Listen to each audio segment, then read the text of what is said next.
Okay, hey everybody. I'm looking at my camera to see that everything is okay with the screen because for some reason lately my screen settings have been changing or being changed. And then when I go to look at my videos, they're all looking weird in weird frames. What tips do y'all have for keeping your camera right where you want it? Other than making sure you check before you start filming, which I just probably answered my own question. That's probably something that I don't do that I should be doing. Yeah.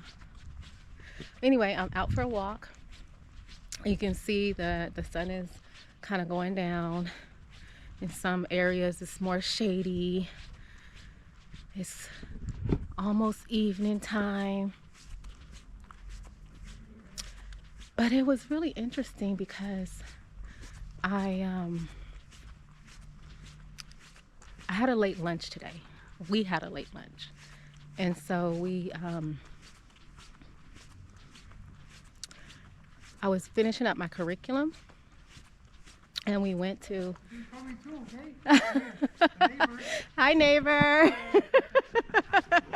Can't leave me out of the picture, okay? Okay. Hey, I'm not even out of hair, but hey, I'm working on it. All right. All right. My neighbor, y'all. So anyway, I had a late lunch today and I had planned to go to have Indian food because if y'all, anybody who knows me knows that I like ethnic food. Ethnic food tends to be more natural and then they have a lot of plant-based dishes and ethnic food, right? Food from around the world. So I like a good Indian eatery or restaurant. But when we got there, they hadn't cooked today. So I was a little disappointed because I had driven, 15, 20 minutes to go and get my good Indian food. And they didn't have any. So we opted to go to get a veggie burger. And it wasn't that good.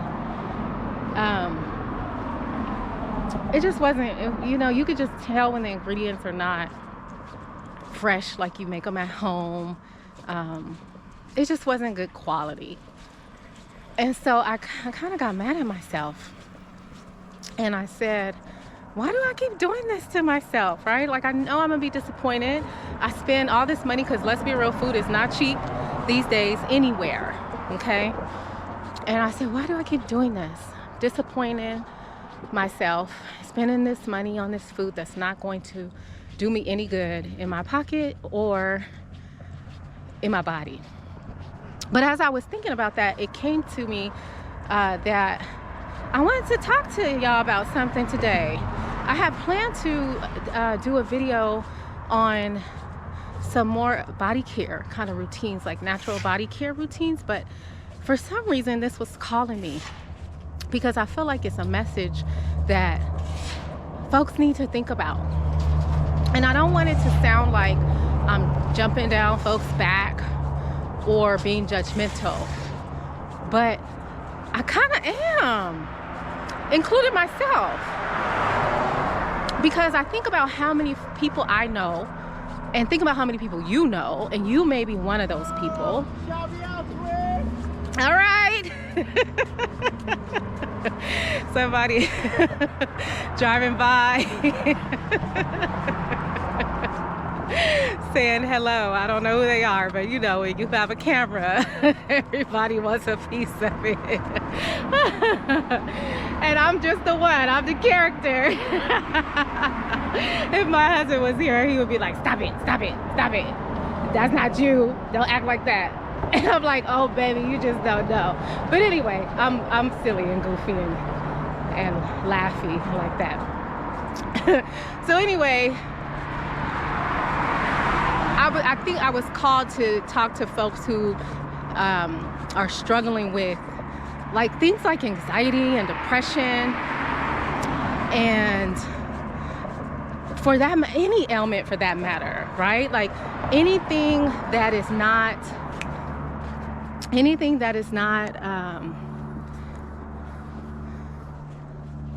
like something I don't know, I don't, this could get messy. I think we think a lot of ailments are genetic, or I don't know. I think our culture, and a lot of cultures, not just our culture here in America, in the Western world, but a lot of cultures, we like to think about health and things that we experience in our bodies that are not that are diseasing, right? We like to think about them as something that happens to us. Like it's something out there, this mysterious force that is doing something to us, right? Like we catch a cold, or we, cancer is ravishing us and we have to fight it like it's a beast with a mind. And I've done a lot of thinking and reading, and even just going through things on my own with my health. And I realized that a lot of things that we experience like that, we do them to ourselves. Like we do it to ourselves. Now, there's a difference, I know, between doing it intentionally, right? I mean, nobody's doing it intentionally. Let me not say that. But doing it, and you're doing it, like I did today when I ate that Habit burger, veggie burger, that wasn't really, it ain't gonna do me no good. I'm probably gonna have stomach pains later on. The gallbladder is gonna scream at me, all of that stuff that I know is connected to eating that. So we know it a lot of times. We know what we're doing to ourselves. And then some people don't know that there's a connection, right? Because again, our culture has this thing about it where we like to believe that we can do anything we want, and we don't have to be accountable for it for the most part. I think that's been, at least the way that I understand our culture, that's been a lot of the messaging that I've received. So I think, I just think about how things might change if we actually sat down with ourselves and had a good, firm talk, like where we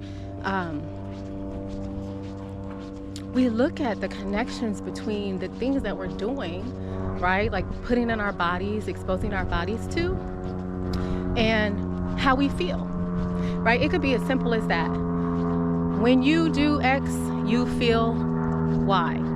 When you do A and B plus C, you feel D, right? Like you drink coffee every morning, and by noon, you feel horrible and crashed, and you need more coffee to feel lively again, and it makes you not be able to sleep at night. Right? I mean, I don't drink coffee, but I know that's what I hear people say, along with a host of other symptoms. I know when I drink anything with caffeine, my heart goes wild. So I'm having heart palpitations and, racing heart, very uncomfortable. And so how much different would it be if we were to start making those connections between anxiety, or what they call anxiety, or depression, or even things like infertility, or eczema, right? Skin eruptions and acne, and all of these things that we tend to think are just happening. They're just happening. They're not just happening. They're not just happening. They're part of a larger system of cause and effect. Right? So even like something like, I don't claim to be a medical doctor. I'm not that impressed with medical doctors. I mean, that's a story for another day. But sometimes you just have to be your own doctor, right? You're your own physician, because you know exactly what you do or don't do and what happens as a after effect, right? So now the tricky part is when you start having these effects that are not, they don't happen exactly after you do the thing, right? They accumulate over time, and then your body just starts to do all sorts of things all of a sudden, and it doesn't look like there's a correlation, right? So you spent a lot of years. Actually, let me give you an example. So I remember a couple decades ago, I worked for a place where we would go in and provide like case management, social services type support to seniors in a senior community. And there was this one older gentleman, only in about his 60s, not even old to me, but only in about his 60s. He had, you know, fully white hair. He was bald in the top. He was very fragile and unsteady on his feet. And he would come in and talk to me because he would need help filling out like certain paperwork and things like that. He would shake when he writes or wrote. And he had this thing that he would always talk about, and I got a chance to see it because the more I was around him, the more I saw what he was talking about. He would have what I now know is, I think it's called trigeminal neuralgia. And that's they call it the suicide disease. But apparently, from what I know, is it's severe nerve pain, like shocking and pulsing nerve pain in your head and your face continuously. And so he had that. And so sometimes when he would come and talk to me, he would have a bout of this shocking nerve pain, and he would seize up and scream out of nowhere, right? Like you would think he had Tourette syndrome or something like that, right? Now, after I got to know him some more and talking with some of his family members and friends who had been around him almost all his adult life, I learned that he drank a lot of alcohol in his day for years. And he only recently stopped as he got older.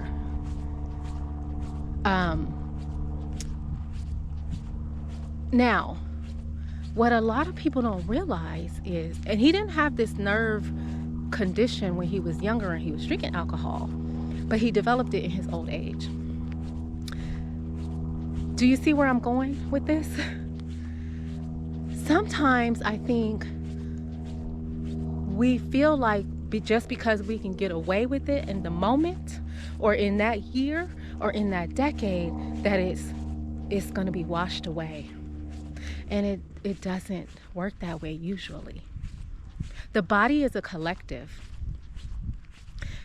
There's a book called The Body Keeps Score that I really like to refer to. And this book is all about trauma, right? How the body holds on to you know, traumatic experiences that we go through. And that is true. So we have psychological trauma that for sure we hold on to. I think most people can attest to that. But we also have physical trauma, like drinking for years,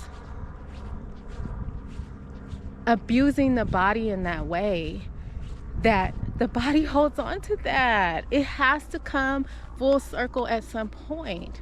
And so I noticed after working with him and leaning into some of the stuff that I study and research about natural health and the natural state of the body and things like that, I realized that a lot of people who have depended on alcohol, and I'm not talking about alcoholism to where you are every single day drinking. It doesn't even have to be that.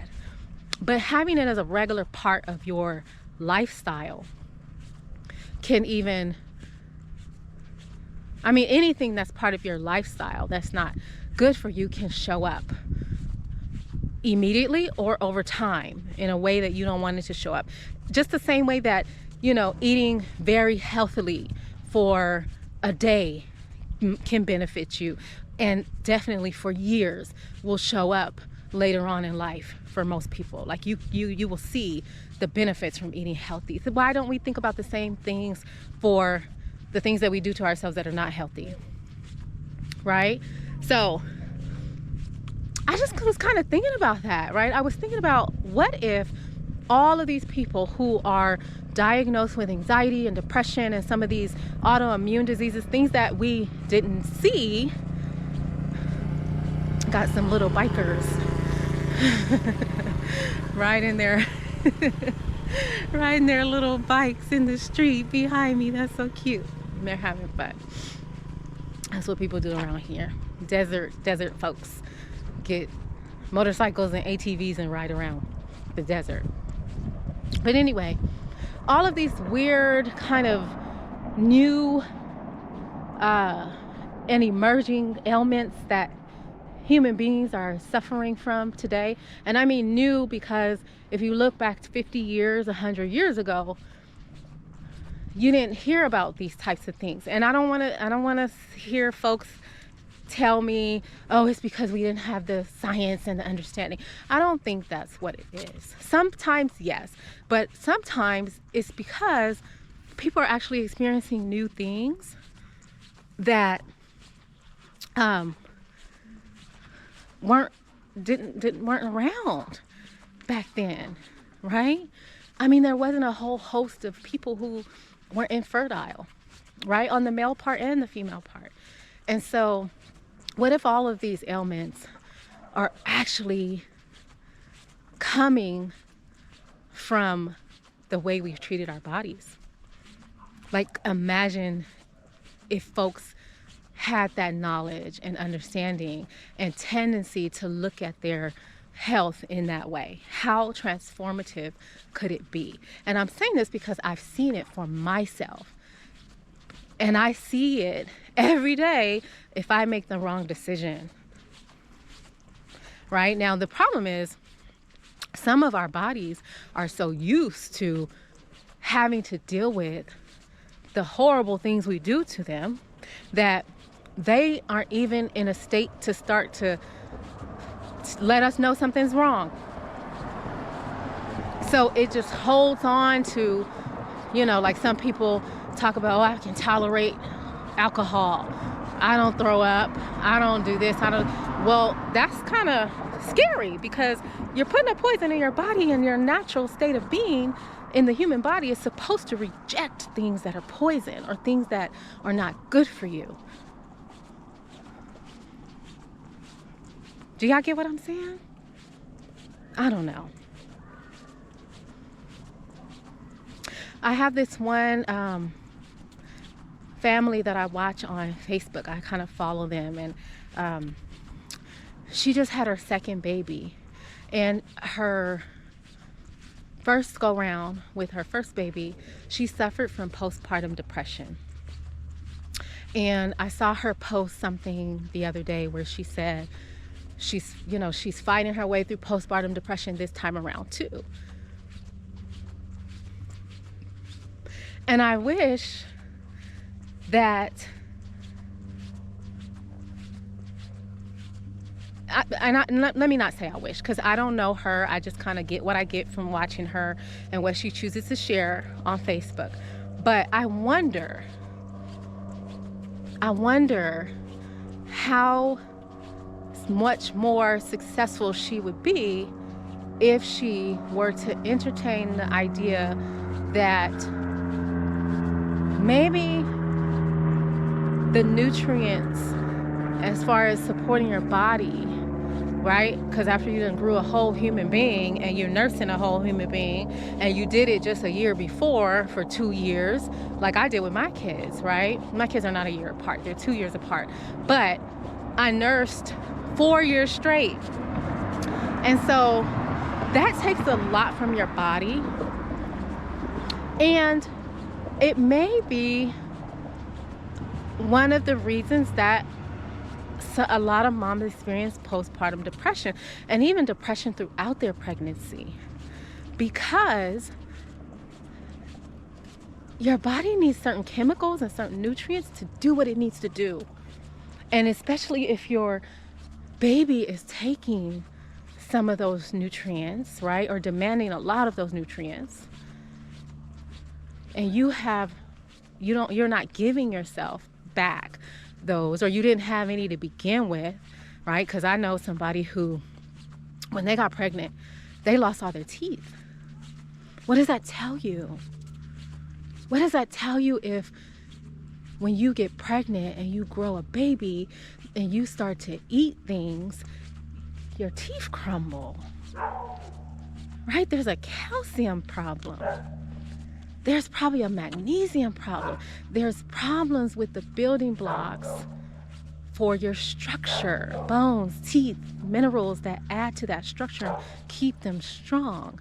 And so I know that her baby probably was taking those resources from her to be able to grow and build a skeleton and all of the things that it needed to build so that when it's born, it's ready to do what it needs to do, right, in the world. And she was left with a depleted bank account in that way. And so I want y'all to watch these connections, y'all. Like, really, you don't need anybody to tell you this stuff. Like, if you have a basic education and a basic understanding about,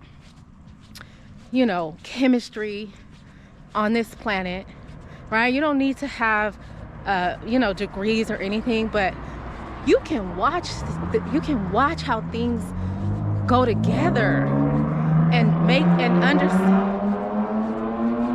Loud cars. But you can watch how these things all go together and put pieces together and understand how this stuff works.